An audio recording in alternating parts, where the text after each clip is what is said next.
तेजस mark 2 को लेकर एक सवाल लगातार उठ रहा है कि अब तक इसके लिए कोई पारंपरिक रोल आउट सेरेमनी क्यों नहीं की गई, जैसी पहले के फाइटर प्रोग्राम्स में देखने को मिली थी। कई ऑब्जर्वर्स को उम्मीद थी कि इस विमान का भी एक हाई प्रोफाइल अनावरण होगा, लेकिन प्रोजेक्ट से जुड़े अधिकारियों का कहना है कि ये फैसला किसी देरी या गोपनीयता की वजह से नहीं, बल्कि एक सोच समझकर अपनाए गए नए अप्रोच का नतीजा है। इस अप्रोच की जड़ में इंजीनियरिंग प्रायोरिटी और बेहद टाइट टाइमलाइन है। एरोनॉटिकल डेवलपमेंट एजेंसी यानी एडीए के पास तेजस मार्क 2 प्रोटोटाइप के लिए किसी औपचारिक रोल आउट इवेंट की फिलहाल कोई योजना नहीं है। इसकी सबसे बड़ी वजह यह है कि पूरा फोकस विमान को जितना जल्दी हो सके पहले उड़ान यानी फर्स्ट फ्लाइट तक पहुंचाने पर है। सूत्रों के अनुसार डीआरडीओ के डायरेक्टर जनरल ने साफ निर्देश दिए हैं कि टीम्स इस साल विमान को हवा में लाने को सर्वोच्च प्राथमिकता दें, न कि सेरेमोनियल माइलस्टोन पर समय और संसाधन खर्च करें। रोल आउट देखने में भले ही बहुत प्रभावशाली लगता हो, लेकिन तकनीकी रूप से इसके लिए प्रोटोटाइप को पूरी तरह क्लोज करना पड़ता है। इसका मतलब है कि सभी पैनल फिट किए जाएं,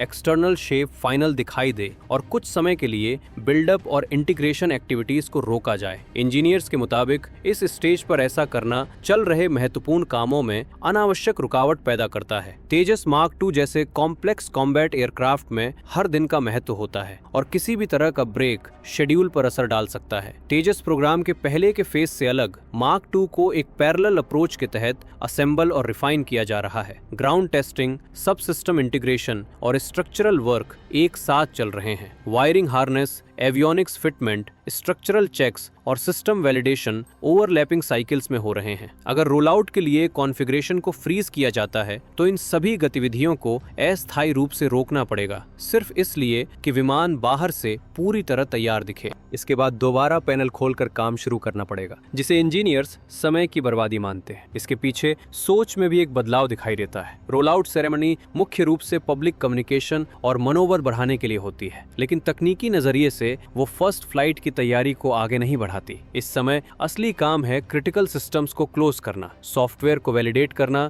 और ये सुनिश्चित करना कि प्रोपल्शन सिस्टम और फ्लाइट कंट्रोल लॉजिक पूरी तरह से सेफ टेक ऑफ के लिए क्लियर हों। इंजीनियर्स का मानना है कि असली माइलस्टोन वो पल है जब विमान हैंगर से बाहर निकलने के बजाय रनवे से उड़ान भरता है। इसका ये मतलब नहीं है कि तेजस मार्क 2 को कभी दिखाया ही नहीं जाएगा। अधिकारियों का कहना है कि जब प्रोटोटाइप एक ऐसे स्टेज पर पहुंच जाएगा जहां अधिकांश पैनल फिट हो चुके होंगे और बाहरी काम लगभग पूरा हो जाएगा, तब एक अनौपचारिक अनावरण हो सकता है। लेकिन ये किसी तय तारीख या सेरेमनी के कैलेंडर से नहीं जुड़ा होगा। यानी अगर विमान दिखाने लायक स्थिति में होगा तो दिखाया जा सकता है। फर्स्ट फ्लाइट पर सीधे फोकस करने के पीछे तेजस मार्क 2 की स्ट्रेटेजिक अहमियत भी है। ये विमान मौजूदा तेजस वेरिएंट्स और भविष्य के ज्यादा एडवांस्ड फाइटर जेट्स के बीच की गैप को भरने के लिए बनाया जा रहा है। भारतीय वायुसेना के लिए इसका समय पर फ्लाइट टेस्ट फेज में प्रवेश करना बेहद जरूरी है। ग्राउंड इंटीग्रेशन में बचाया गया हर हफ्ता आगे चलकर एनवेलप एक्सपेंशन, वेपन इंटीग्रेशन और परफॉर्मेंस ट्रायल्स जैसे अहम टेस्ट को